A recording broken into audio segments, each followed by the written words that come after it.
Welcome students. तर आज आपण पाहणार आहोत चॅप्टर नंबर 2 रियल नंबर्स. तर रियल नंबर्स पाहण्याच्या पूर्वी या आधीच आपण काही सेट्स पाहिले होते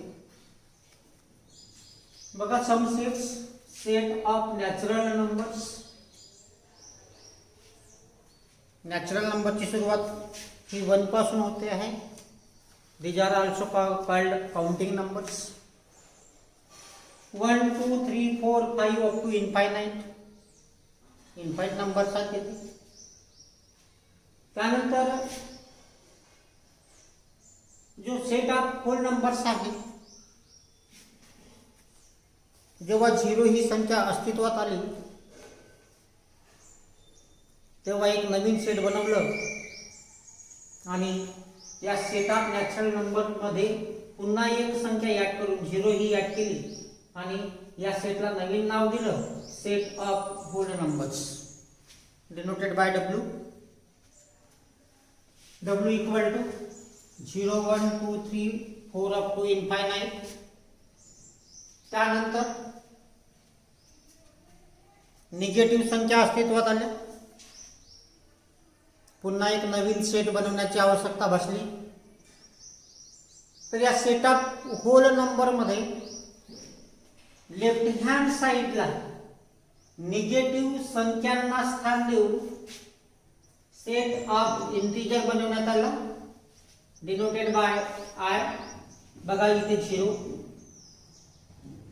राइट हँड साइडला पॉझिटिव्ह संख्या आपण लिहिलेल्या आहेत 1 2 3 अप टू इनफायनाइट आणि 0च्या लेफ्ट हँड साइडला निगेटिव्ह 1 निगेटिव्ह 2 निगेटिव्ह 3 याप्रमाणे संख्या मांडण्यात आल्या. ह्या संख्या लहान लहान होत गेलेल्या आहेत आणि या संख्या मोठ्या मोठ्या होत गेलेल्या आहेत, लक्षात ठेवायचं. त्यानंतर पुन्हा न्यूमरेटर आणि डिनॉमिनेटर या फॉर्ममध्ये असणाऱ्या संख्यांना इथे स्थान नव्हतंच, परंतु अशा संख्या पुन्हा आल्या गणितामध्ये. तरी पुन्हा नवीन सेट बनवण्याची आवश्यकता भासली की त्या सेटमध्ये कोणत्या संख्या आहेत P by Q such that P comma Q, P and Q both belong to I.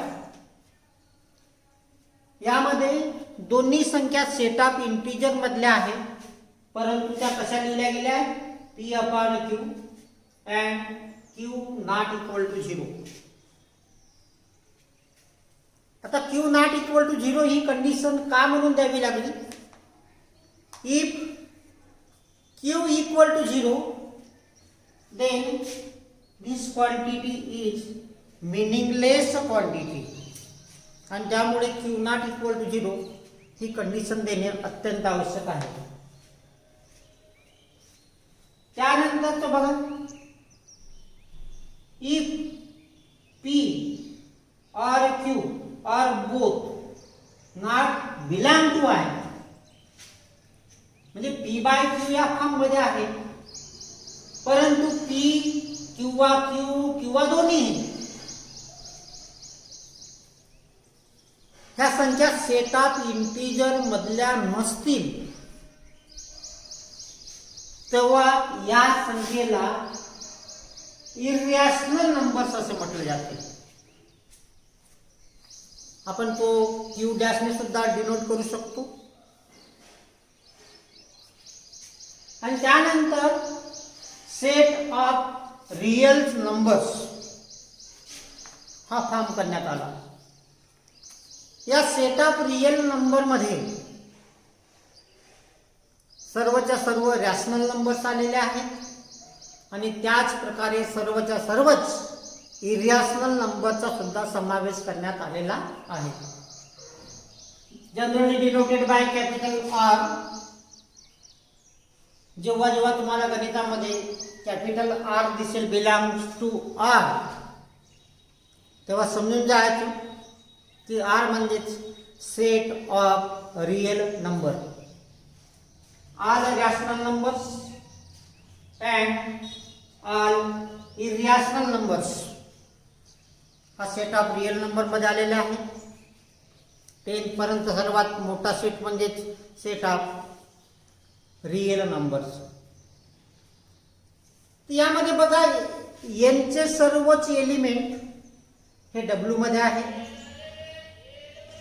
W चे सर्वच एलिमेंट हे I मध्ये आहे.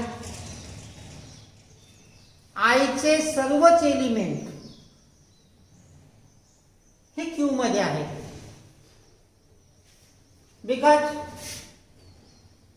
if Q equal to 1 then P by Q equal to P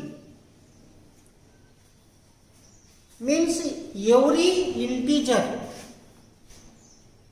is a rational number. म्हणजे प्रत्येक integer ही rational number आहे. therefore I is a subset of Q. हे लक्षात ठेवायचं. त्यानंतर हे सर्वच्या सर्व सेट मधले एलिमेंट्स हे R मध्ये आलेले आहेत.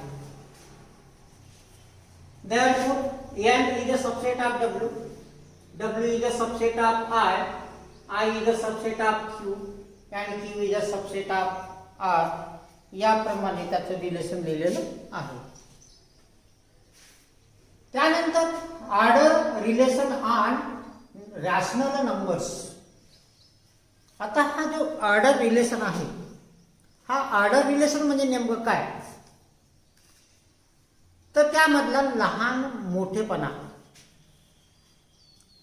कारण दोन संख्या जर तुम्हाला दिल्या असतील तर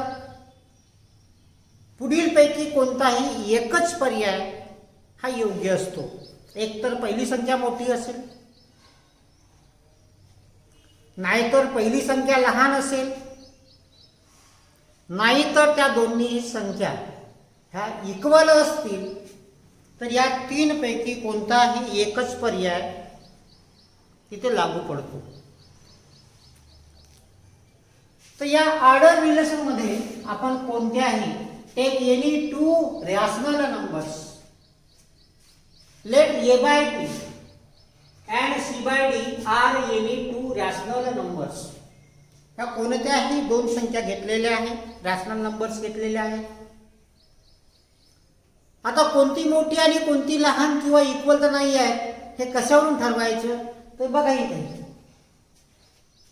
काय केलं, ए आणि डी चं मल्टिप्लिकेशन केलं, पुन्हा बी आणि सी चं मल्टिप्लिकेशन केलं. if AD is greater than BC then A by B is greater than C by D. जेव्हा AD चं जे गुणाकार आहे ते BC च्या गुणाकारापेक्षा जास्त जर आलं तर पहिली संख्या ही दुसरी संख्येपेक्षा नक्कीच मोठी असेल. if AD is less than BC then A by B is less than C by D. जर एडीचा जो गुणाकार आहे हा बीसी यांच्या गुणाकारापेक्षा कमी असेल, लहान संख्या असेल, तेव्हाच पहिली संख्या ही संख्या या संख्येपेक्षा लहान असते.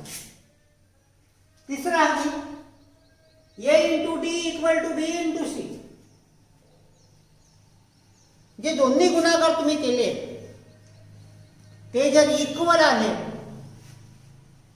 तर नक्कीच given rational numbers are equal. Then a by b equal to c by d.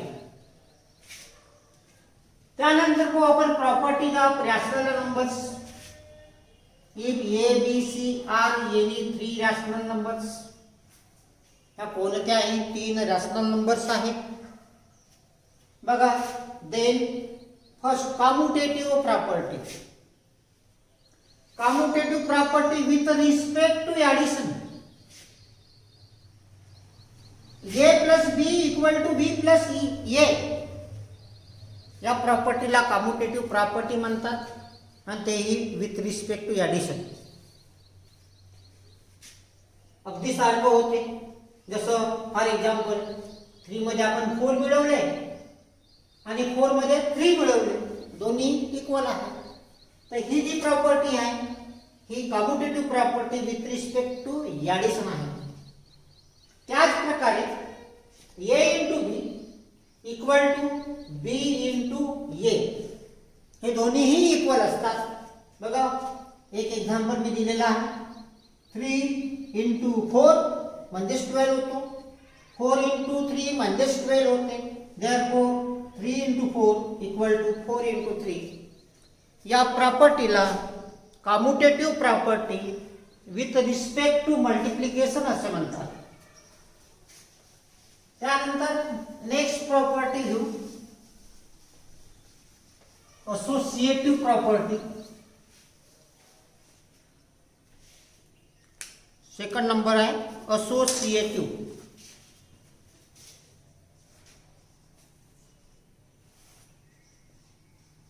Associative property.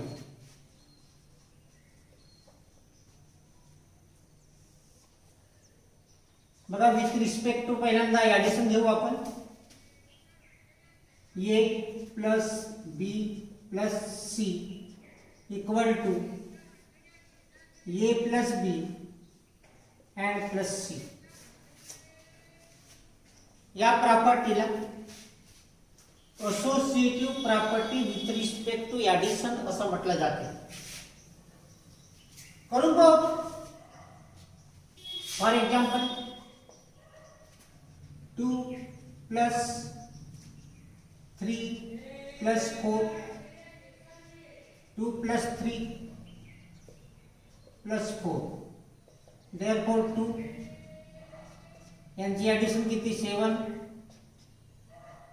2 plus 3 5 यांची ॲडिशन 4 इक्वल 9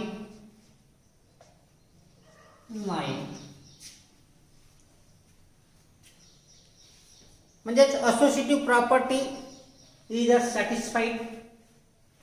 हे झालं विथ रिस्पेक्ट टू ॲडिशन झालेलं आहे. आता विथ रिस्पेक्ट टू मल्टिप्लिकेशन बघा. A into B into C equal to A into B into C.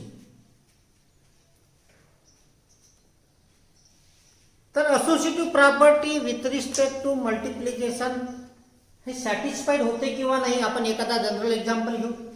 Here ABC are any rational numbers. For example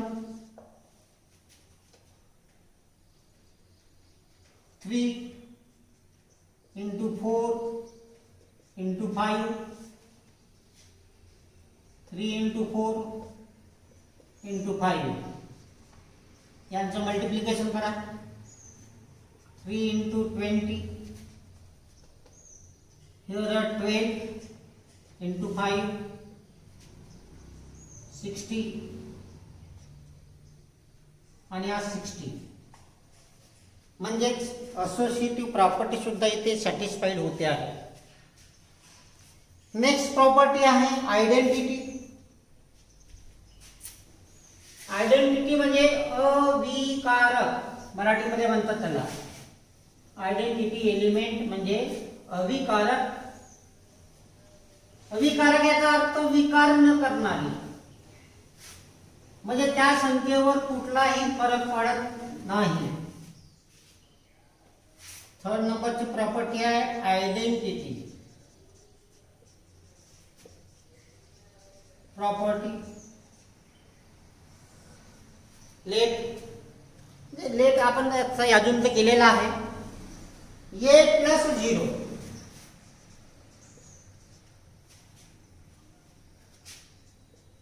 त्यानंतर 0 plus A equal to A होते. For example 3 plus 0 0 plus 3 equal to 3. बघा 3 मध्ये आपण 0 मिळवलं किंवा 0 मध्ये 3 मिळवलं तर त्या 3 वर काही फरक पडलेला आहे काय? नक्कीच फरक पडलेला नाही. बघा त्याचे आन्सर 3 ची 3 + 0 म्हणजे 3 किंवा 0 + 3 = 3. म्हणजे ॲडिशन मध्ये 0 चा इफेक्ट होत नाही. therefore 0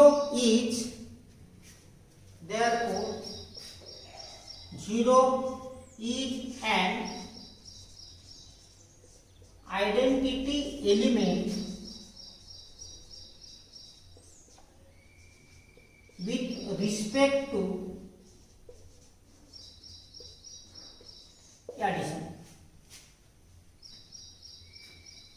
इथे बघा मल्टिप्लिकेशन मध्ये a × 1 1 × a केलं आपण.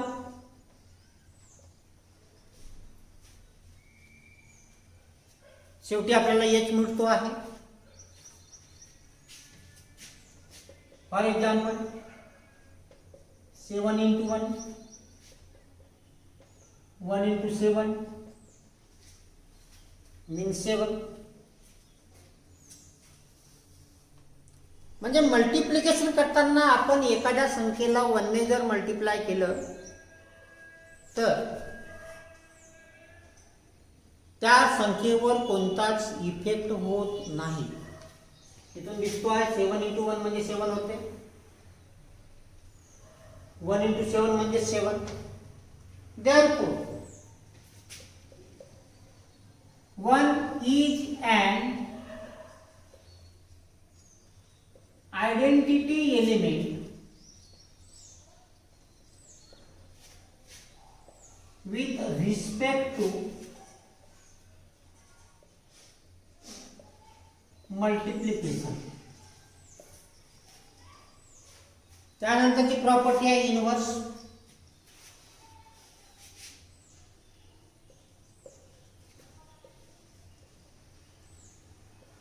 Inverse property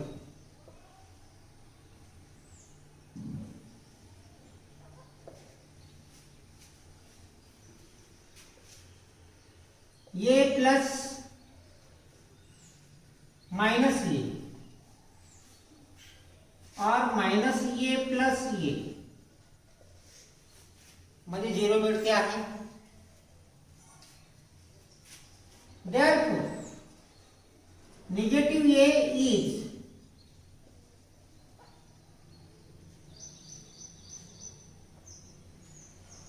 additive inverse of A. म्हणजे या दोघांची जेव्हा आपण ॲडिशन करतो तेव्हा आपल्याला आयडेंटिटी एलिमेंट मिळतो. For example 5 plus -5 = 0. दुसरं a × 1/a 1/a × a हा ऑलवेज 1 होतो.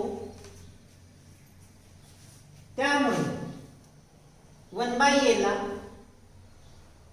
ॲडिटिव्हला मल्टिप्लिकेटिव्ह इनव्हर्स असं म्हटलं जाते. a ≠ 0. therefore 1/a is multiplicative inverse of a. तर अशा प्रकारे या प्रॉपर्टीज आहेत. त्यानंतर थोडी आपण माहिती पाहू डेसिमल फॉर्म. जेव्हा न्यूमरेटरला डिनॉमिनेटरने डिवाइड केले जाते तेव्हा जो आपल्याला कोशंट मिळतो, भागाकार मिळतो, त्या संख्येला त्यांचा डेसिमल फॉर्म असे म्हणतात.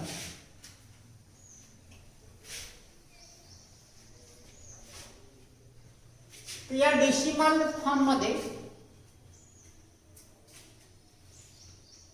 जर रिमाइंडर हा आपल्याला 0 मिळेल, म्हणजे त्याला पूर्ण भाग जात असेल, तर त्यापासून मिळणारी जी संख्या आहे त्याला टर्मिनेटिंग टाईप डेसिमल फॉर्म म्हणतात. आणि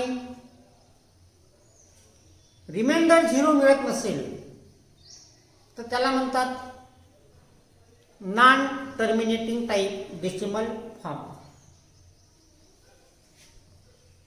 या नॉन टर्मिनेटिंग डेसिमल फॉर्म मध्ये एखादी संख्या किंवा एखाद्या संख्येचा पूर्ण गट group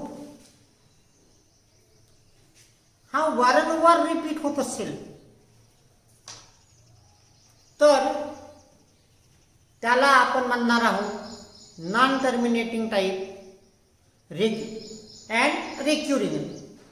non terminating recurring type decimal form असं म्हणणार आहोत. तर every terminating type decimal form is a rational number. Similarly, every non-terminating type recurring form is a rational number.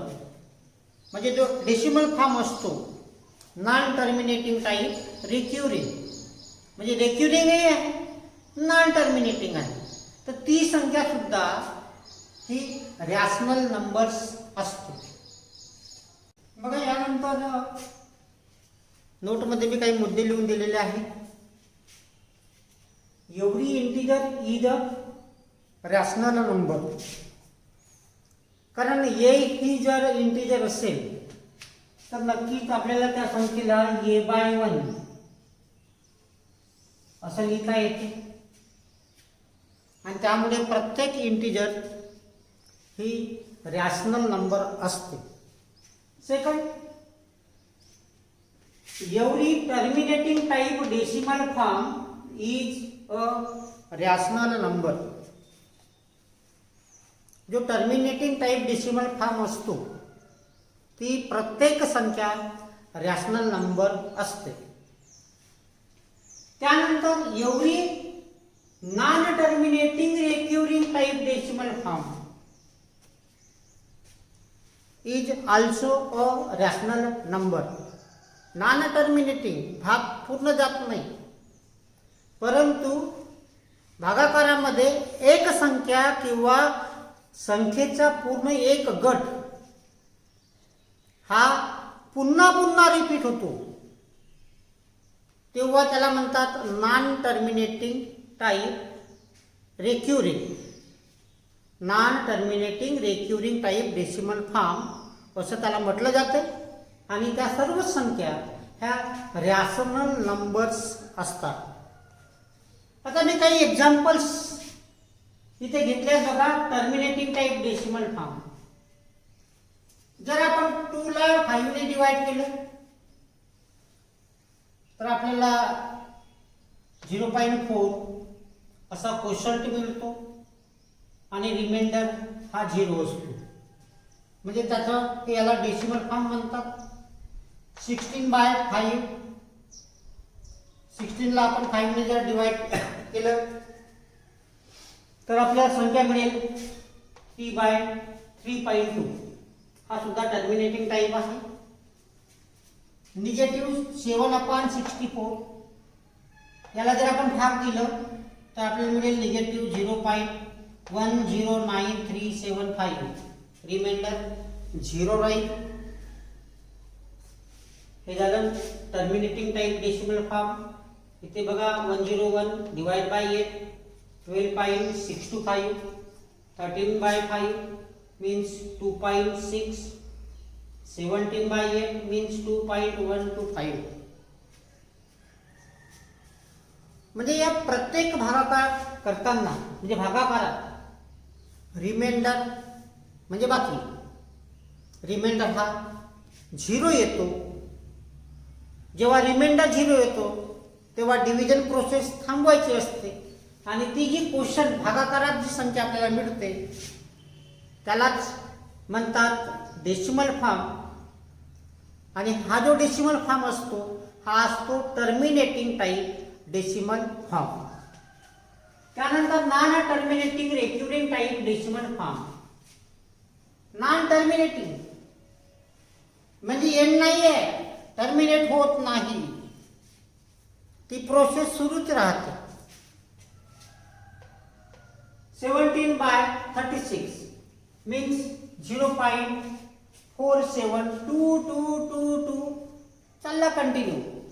म्हणजे जितक्या वेळ तुम्ही भाग देणार तो समोर समोर 2 येईल. यामध्ये 2 ही संख्या वारंवार रिपीट होत आहे आणि जी संख्या वारंवार रिपीट होते त्या संख्येवर नुसतं आपण डॅट देऊन बाकीचे सगळे सोडले तरी चालते. किंवा एक दुसरा ऑप्शन आहे, त्या जी संख्या रिपीट होते त्या संख्येवर त्या आडवी रेघ ओढून टाकायची. बघा अशी, याचा अर्थ आहे की 2 ही संख्या काय वारंवार येत आहे, रेक्युरिंग डिजिट आहे. 7/9 0.7777 चालला कंटिन्यू. म्हणजे 7 ही संख्या रिपीट होत आहे म्हणजे 0.7 इथे दाट देऊन द्या, नाही तर मग आडवी लाईन द्या. 56/37 56 ला आपण 37 ने जर डिवाइड केलं तर आपल्याला मिळेल 1.513 513 पुन्हा 513 पुन्हा 513 चाललं ती प्रोसेस. तर इथे 513 हा जो ग्रुप ऑफ डिजिट्स आहे हा रिपीट होत आहे. त्यामुळे रिपीट होणारा जो ग्रुप आहे त्या ग्रुपवर आडवी लाईन अशी देऊन टाकायची. त्याचा सुद्धा अर्थ आहे की तो ग्रुप हा पुन्हा पुन्हा रिपीट होत आहे. इथे बघा 285714 285714 म्हणजे हा पूर्ण संख्येचा गट पुन्हा पुन्हा रिपीट होतो आहे. हे आपण असं नोट केलं. आणि या सर्व संख्यांना म्हणतात non terminating recurring type decimal form. आता जे रेक्युरिंग टाईप डेसिमल फॉर्म असतात त्यांना P/Q या फॉर्म मध्ये कसं लिहायचं, काय मेथड आहे बघा. एक एक्झाम्पल घेतलाय मी इथे.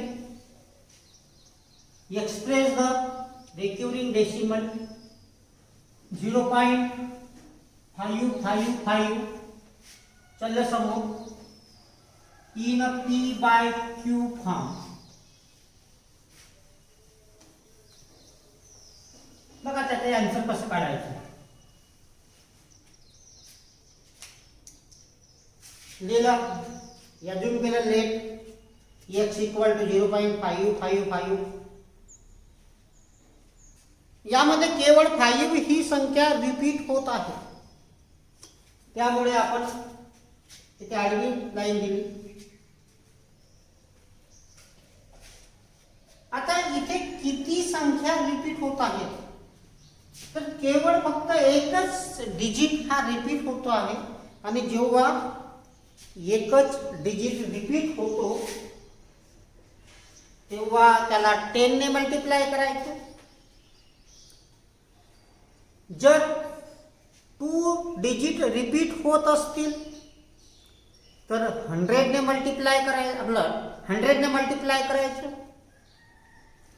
जर 3 डिजिट्स रिपीट होत असतील तर त्याला 1000 ने मल्टिप्लाय करायचं. आणि यासारखी समोरची प्रोसेस मल्टिप्लाय